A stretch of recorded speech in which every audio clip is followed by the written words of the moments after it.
Hi everyone. So it's that time of year again. June has come around too fast for my liking, and it's time to do the draw for this year in June.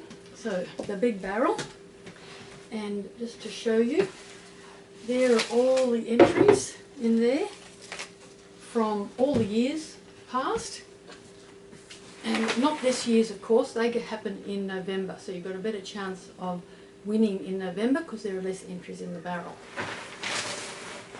So I'll just give it a good shake up.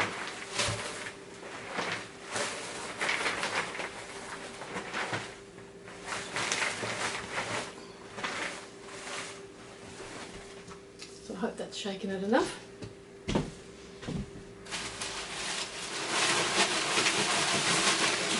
Big stir.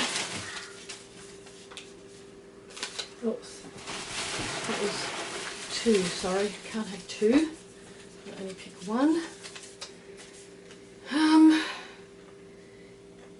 Pat and Suzette of, Ray and Suzette. So there you go, Ray and Suzette. I'll be giving you a call and letting you know you've won a starter kit. And thanks for watching, and make sure you stay in the draw for next year's draw in June, because you'll all still be in the same draw again and you might have a chance of winning next year. Thanks for watching.